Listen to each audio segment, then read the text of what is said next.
So yun guys, good morning, another day of our motovlog.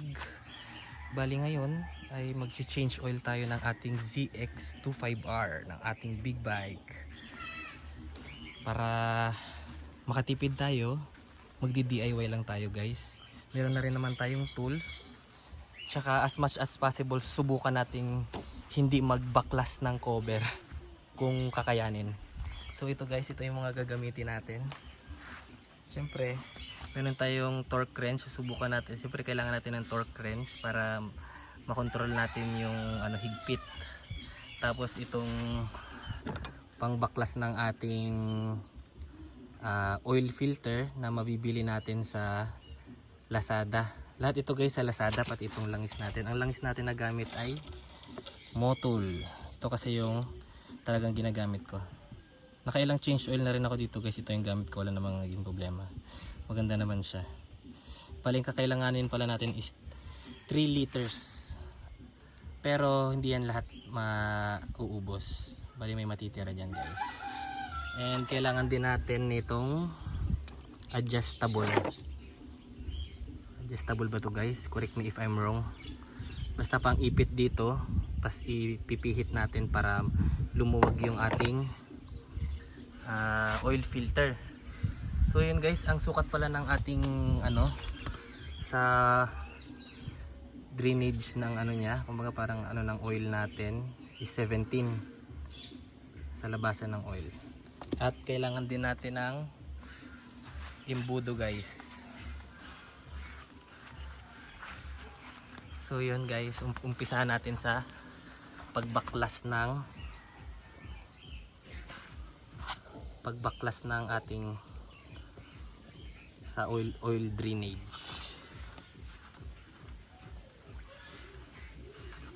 Ito pala ang ating imbudo. Susubukan natin pala guys na hindi tayo magbabaklas ng cover. Mabilisan lang. Subukan lang natin guys. Ito yung gagamitin muna natin pang tanggal. Counterclockwise lang ang pagbaklas. Dito. So subukan natin guys.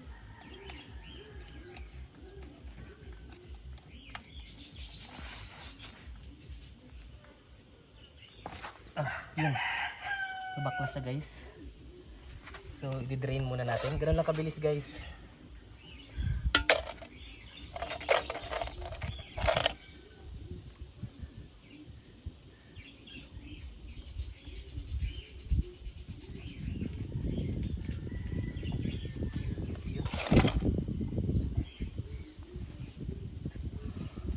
Guys,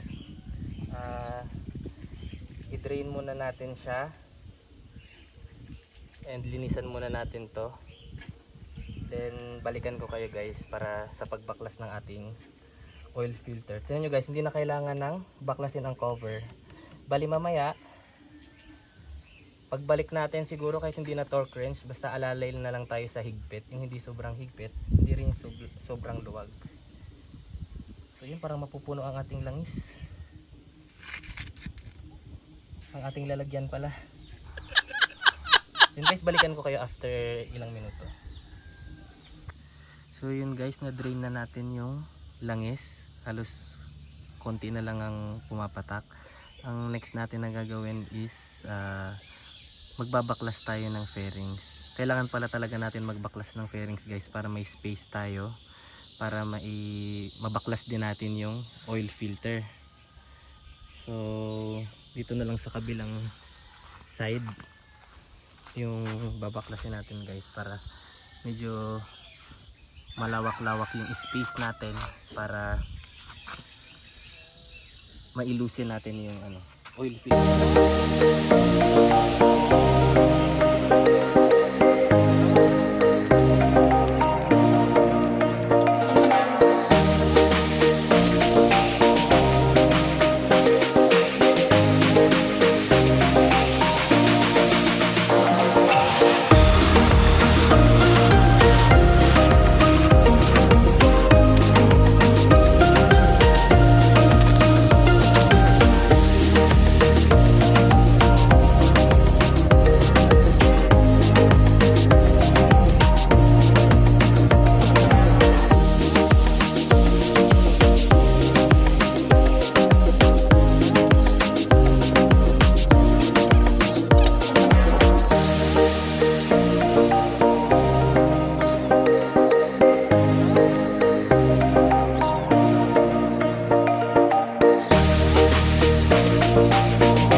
So yun guys, meron na tayong space para sa ating oil filter. Yan, bali babaklasin na natin siya guys. Ito pa lang gagamitin natin. Kailangan talaga natin magbaklas kahit isang side fairings lang. Ito guys, at saka ito adjustable. So yan, baklasin na natin.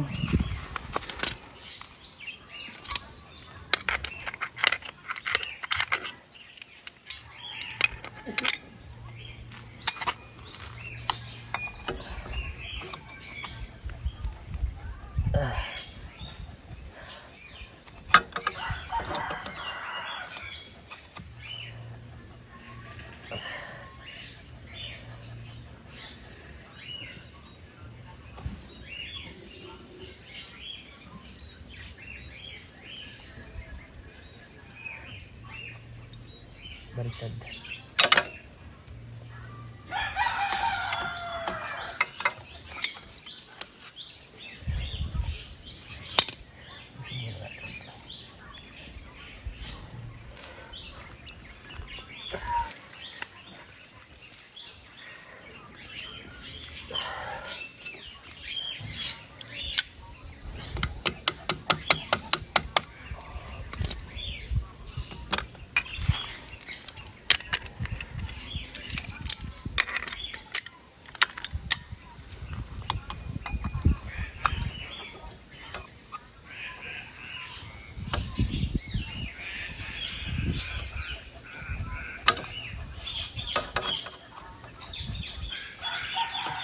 Yes.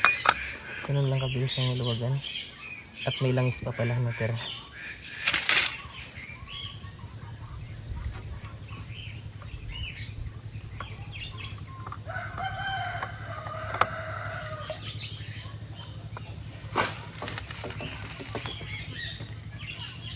So guys, ang sa manual na nakalagay is 2.5 kapag papalitan mo yung oil filter. Pero ang gagawin sa atin, ang gagawin ko is 2.7 liters.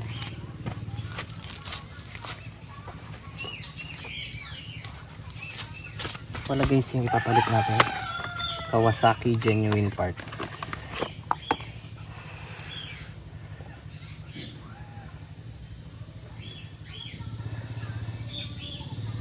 So yan, same naman sila.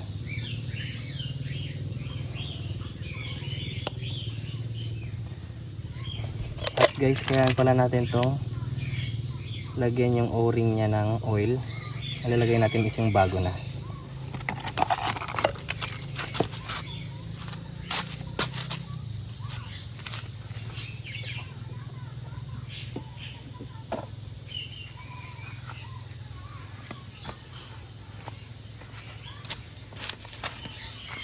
Punasan muna natin ang ating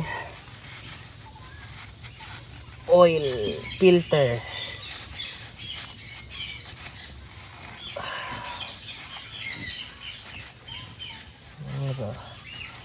Ayan, malinis na.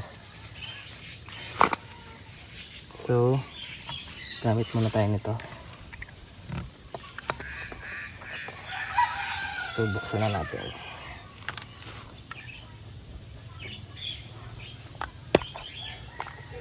Wala muna tayong kaunti. Lagay tayo dito. Kaunti lang guys.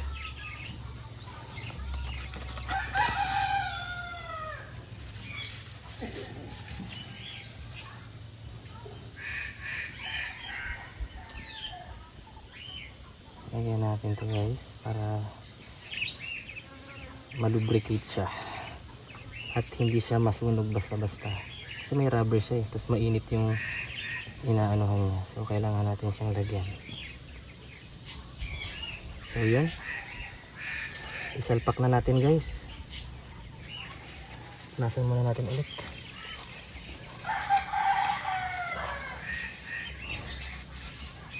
Then i-hand tight na lang natin siya guys. So ang paghigpit natin is clockwise.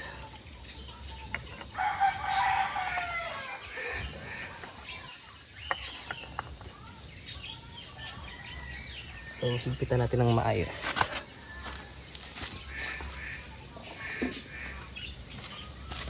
Gamit tayo ng pamunas. Pag hindi na natin siya maikot guys, ibig sabihin yun na yun. Hindi na rin matatanggal to.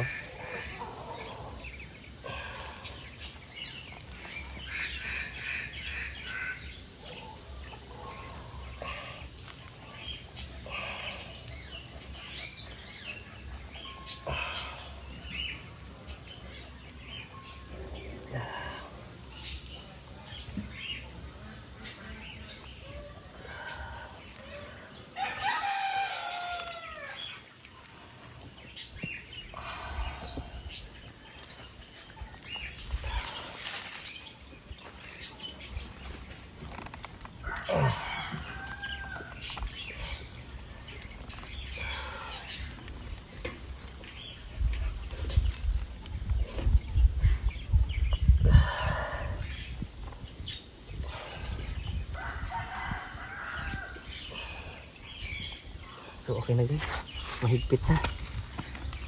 Hindi na siguro itong mababaklas. Check na lang din natin mamaya kung may leak.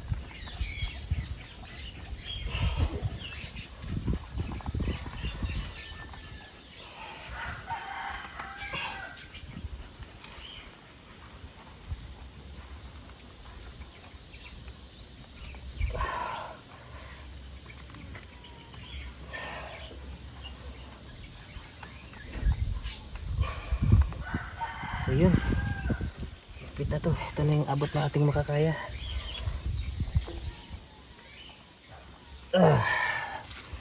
Goods na guys. Takpan muna natin to. So yun guys, higpitan na natin. Pwede naman natin sigurong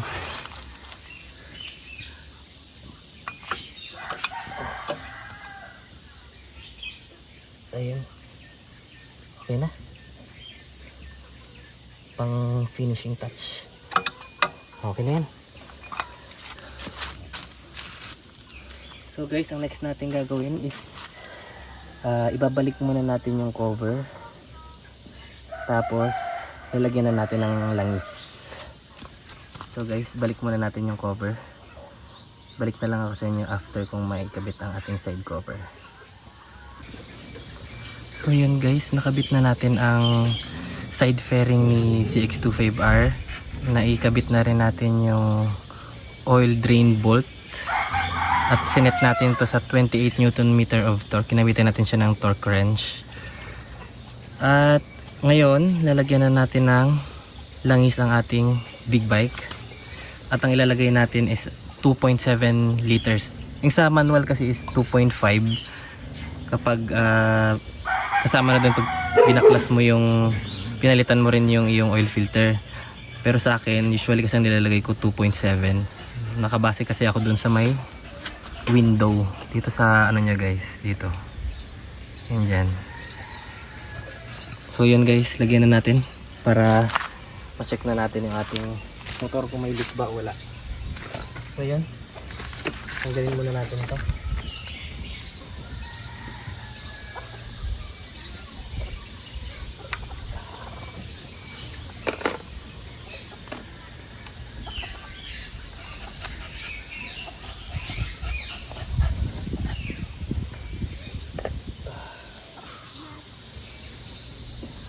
So, isa natin ito.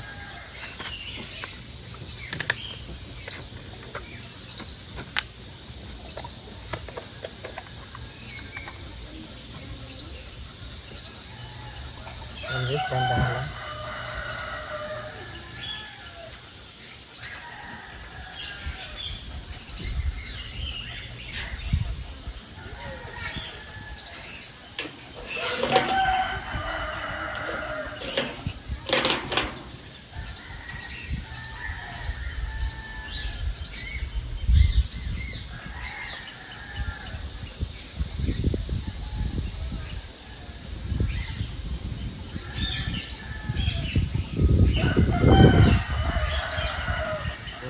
One down. isang puno pa.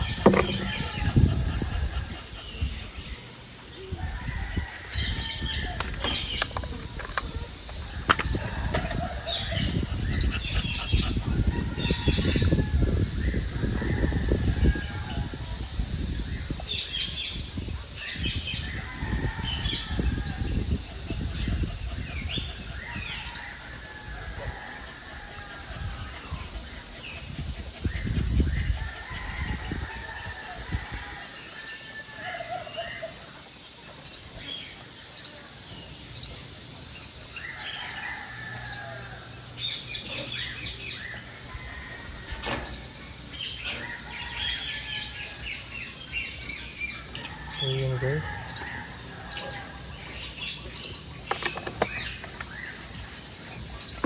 Last one.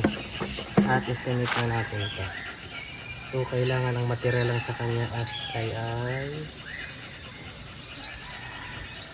300. 700 ang ilalagay natin. 300 ml. So 1 liter ito. So estimate na lang natin guys.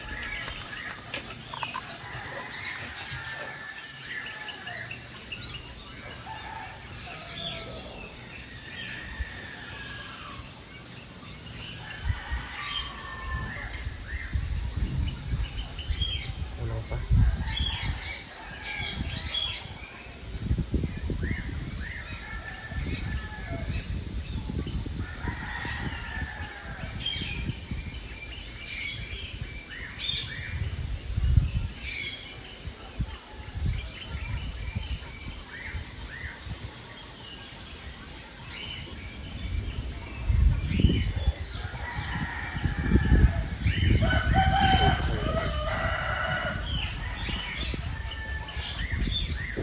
Kulang pa tayo.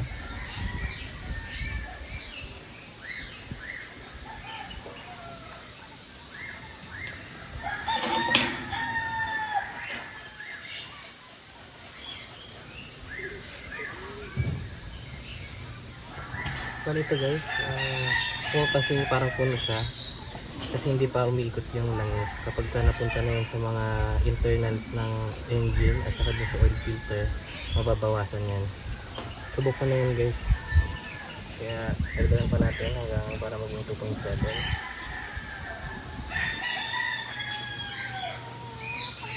Ayan, okay na to.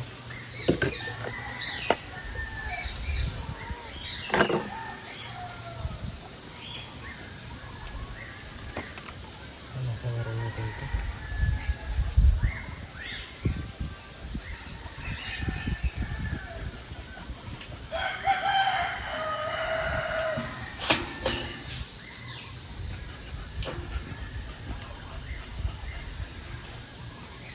So guys, na natin.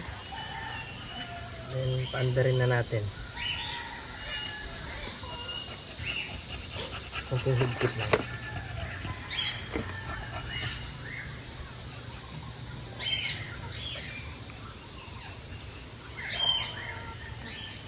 Yan.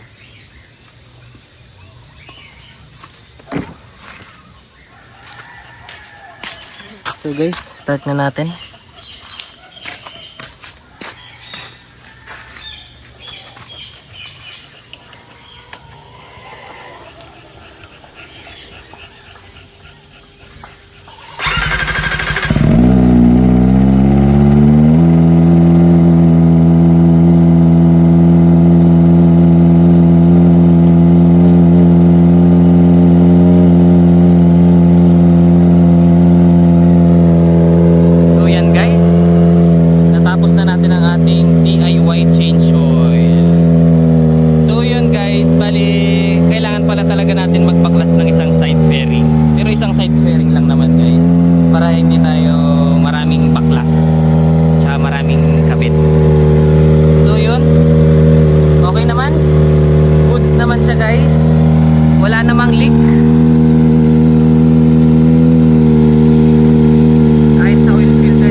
Upcoming na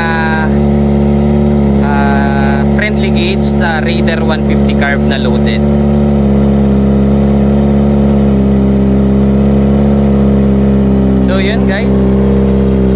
watching. Sana may natutunan kayo kahit papano. DIY lang to guys para tipid. So yun guys, thank you for watching. Please subscribe and hit the notification bell.